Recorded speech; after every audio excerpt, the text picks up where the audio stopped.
Hola queridos amigos y bienvenidos a esta edición de Apologética con Marta. Hoy continuamos estudiando la parte del libro de Apocalipsis en donde Jesús les da un mensaje a las iglesias. En la primera parte estudiamos el mensaje a la iglesia de Éfeso. Hoy seguimos con el mensaje a las iglesias de Esmirna y Pérgamo. El mensaje a la iglesia de Esmirna está en Apocalipsis 2, versos 8 al 11, y dicen: Escribe al ángel de la iglesia en Esmirna. Así dice el primero y el último, el que estuvo muerto y ha vuelto a vivir. Yo conozco tus obras, tus sufrimientos y tu pobreza, aunque en realidad eres rico. Sé cómo te calumnian los que dicen ser judíos, pero que en realidad no son sino una sinagoga de Satanás. No tengas miedo de lo que vas a sufrir, pues el diablo pondrá a prueba a algunos de ustedes y los echará en la cárcel, y allí tendrán que sufrir durante 10 días. Tú sé fiel hasta la muerte, y yo te daré la corona de la vida. El que tenga oídos, que oiga lo que el Espíritu dice a las iglesias. El que salga vencedor no sufrirá el daño de la segunda muerte. La iglesia de Esmirna estaba localizada a 35 millas al norte de Éfeso. Aunque Esmirna se estableció en el siglo XI a.C., la ciudad no comenzó a alcanzar su apogeo hasta que Alejandro Magno estableció las bases de una nueva ciudad. La ampliación y fortificación real de Esmirna se llevó a cabo bajo Antígono y bajo Lisímaco. En el 195 a.C., Esmirna vio el aumento en poder del Imperio Romano y construyeron un templo de adoración pagano romano. A Esmirna se le dio el honor de construir un templo para el emperador Tiberios en el año 23 a.C.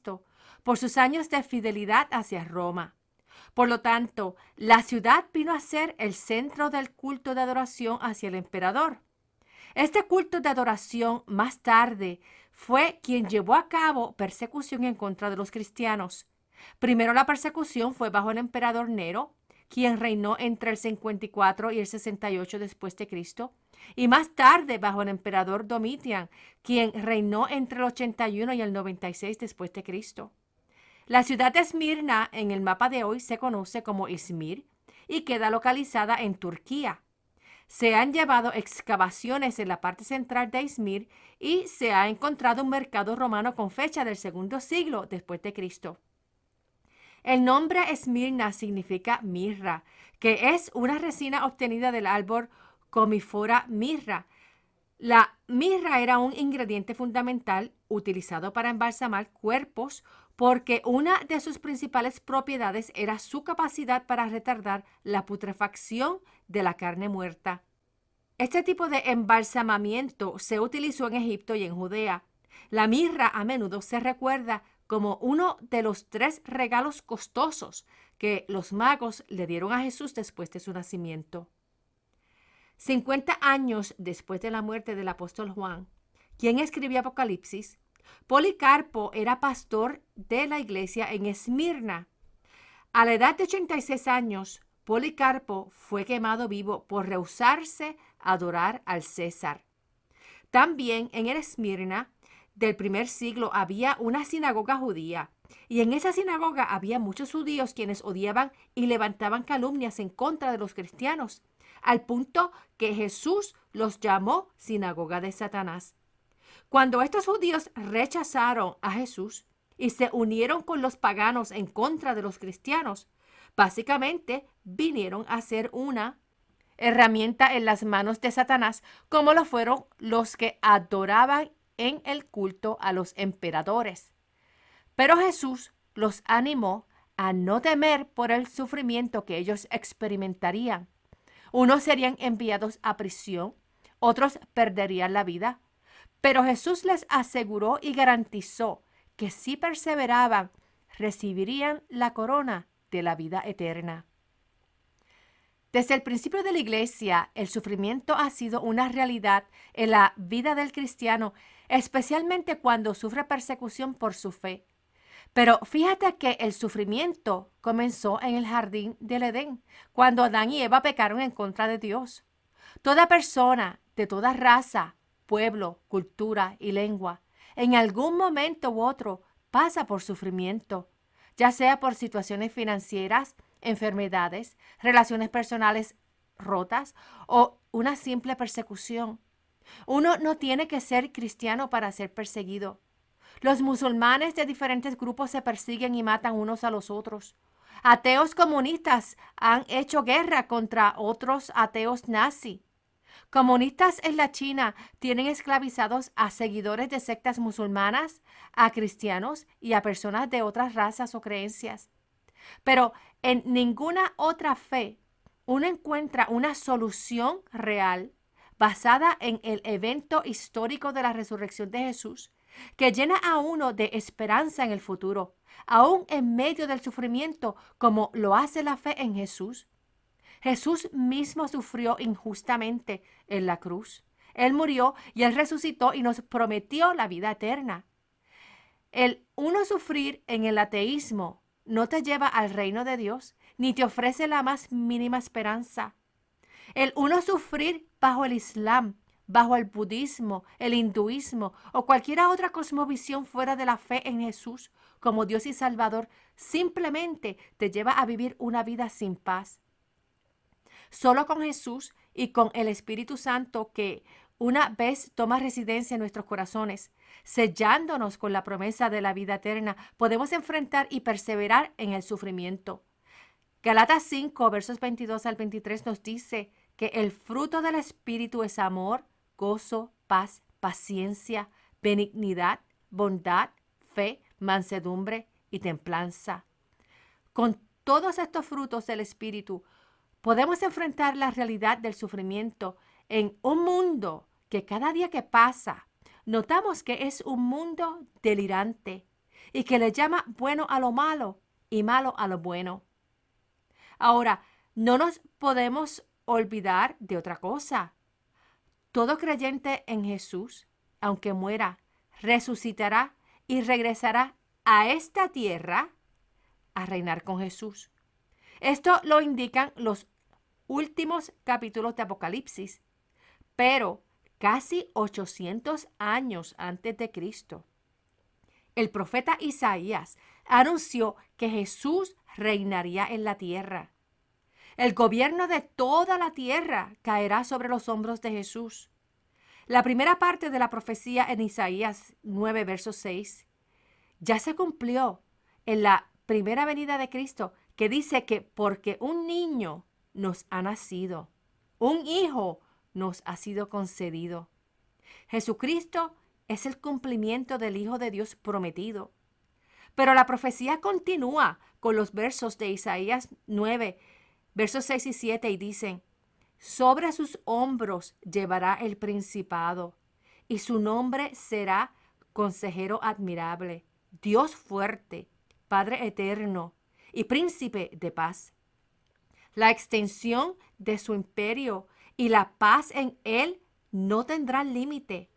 Reinará sobre el trono de David y sobre su reino, y lo afirmará y confirmará en la justicia y el derecho, desde ahora y para siempre. Esto lo hará el celo del Señor de los ejércitos. Por lo tanto, recordemos esto cuando estemos en medio de gran sufrimiento, que según Dios cumplió con la primera parte de esta profecía y con gran parte de muchas otras profecías en la Biblia, de la misma manera Él cumplirá con el resto de las profecías, culminando con su reino establecido en la tierra como lo es en el cielo. Y toda persona que pone su fe en Él para el perdón de los pecados está invitado a ser parte de esta promesa y de esta futura realidad que nos espera. El próximo mensaje fue a la iglesia de Pérgamo y lo encontramos en Apocalipsis 2, versos 12 al 17. Este mensaje dice: escribe al ángel de la iglesia en Pérgamo. Así dice el que tiene la espada aguda de doble filo: yo sé dónde vives y donde está el trono de Satanás. Sin embargo, te mantienes fiel a mi nombre y no has negado mi fe, ni siquiera cuando a Antipas, mi testigo fiel, lo mataron en esa ciudad donde vive Satanás. Pero tengo algunas cosas contra ti. Tienes contigo a los que se aferran a la doctrina de Balaam, el que enseñó a Balac a poner tropiezos a los hijos de Israel, a hacerlos comer de lo sacrificado a los ídolos y a caer en inmoralidades sexuales. También tienes contigo a los que se aferran a la doctrina de los Nicolaitas. Así que arrepiéntete. De lo contrario, pronto vendré a ti, y con la espada de mi boca pelearé contra ellos. El que tenga oídos, que oiga lo que el Espíritu dice a las iglesias.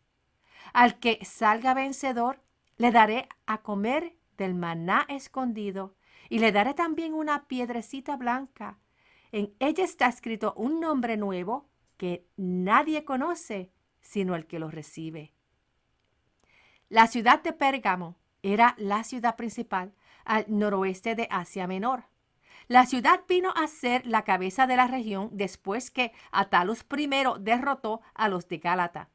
Atalus I reinó entre el 241 al 197 a.C.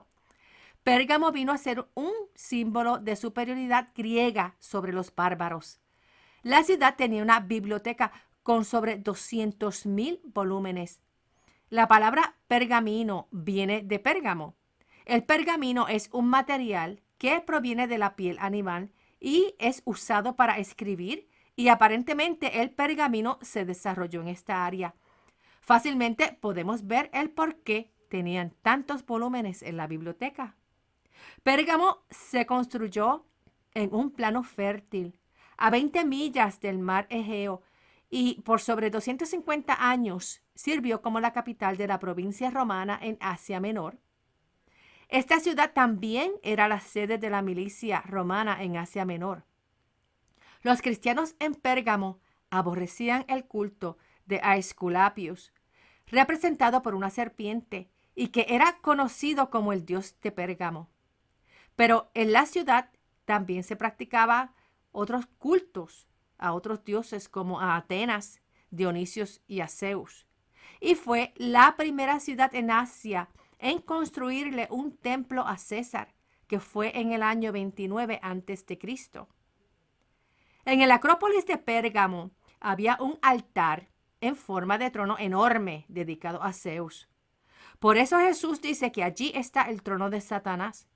Es probable que Antipas, a quien mataron en la ciudad, fue el pastor de la iglesia. Según la tradición, Antipas fue quemado dentro de un toro de cobre. Entre las amonestaciones a la iglesia de Pérgamo está la doctrina de Balaam. Esto se refiere a la historia mencionada en el libro de Números, en los capítulos 22 al 24. En la historia, el rey de Moab, llamado Balac, intentó hacer que el profeta Balaam maldijera a los israelitas. Los israelitas habían sido tentados a cometer inmoralidad sexual, a casarse con personas de otros pueblos paganos, lo que tenían prohibido por Dios, y a comprometerse en asuntos de adoración a ídolos. Balaam intentó maldecir a Israel a cambio de dinero, pero terminó profetizando las bendiciones que Dios puso en su boca y que tenía para Israel. Balaam abusó de su don profético. La otra amonestación que recibió la iglesia de Pérgamo fue referente a la práctica de los nicolaitas. Los nicolaitas eran una secta herética derivada del cristianismo que seguían a Nicolás. Es posible que este Nicolás sea el mismo mencionado en Hechos 6, verso 5, quien era un prosélito de Antioquía. La conducta de los nicolaitas posiblemente conducía a los cristianos a desviarse a practicar la idolatría y la inmoralidad sexual de la misma manera que lo promovió Balaam en el Antiguo Testamento. Los primeros escritores cristianos, que eran Iraneo y Tertuliano, declararon que los nicolaitas eran seguidores de Nicolás. El Nicolás en cuestión era uno de estos primeros 7 siervos especialmente elegidos de la iglesia del Nuevo Testamento.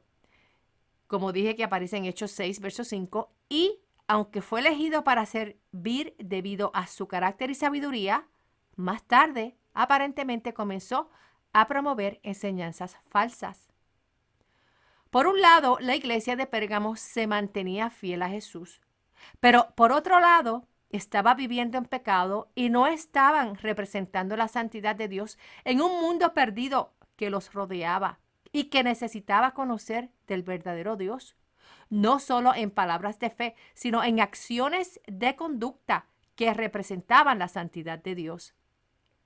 A menos que se arrepintieran, Dios vendría a hacer guerra en contra de ellos con la espada de doble filo que sale de su boca.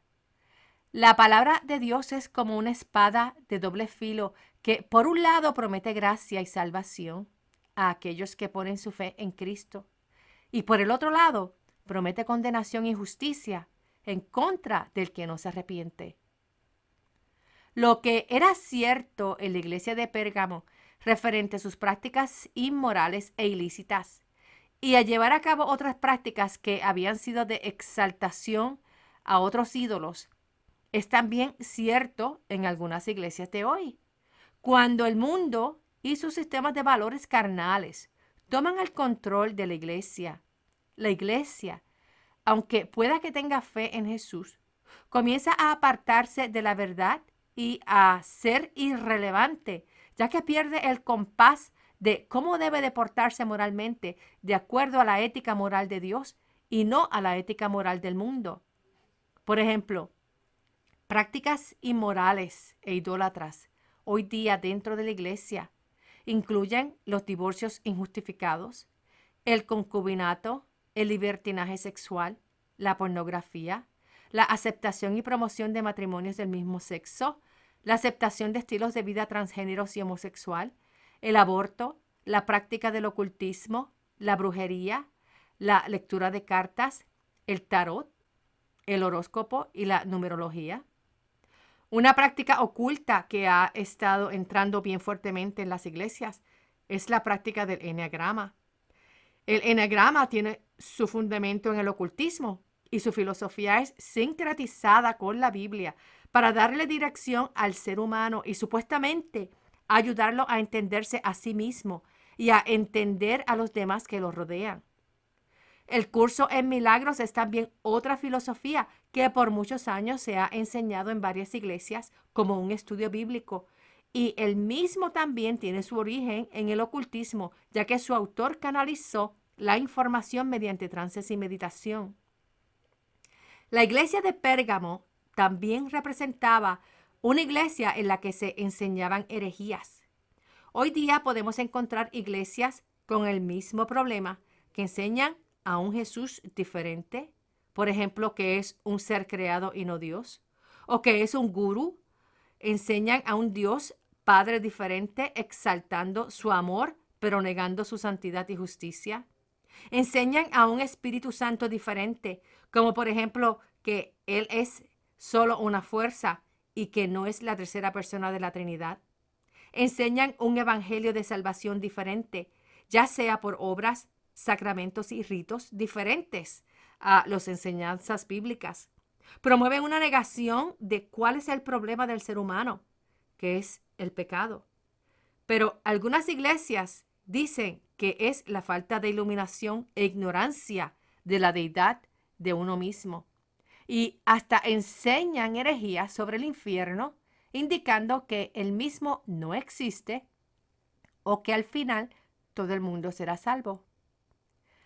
Antes de Jesús darnos la revelación en Apocalipsis de las cosas a suceder antes de su regreso y del juicio final, Él le habla e instruye a su iglesia presente y global en todos los tiempos de la historia, desde el establecimiento de su iglesia, mediante estas 7 iglesias en Apocalipsis.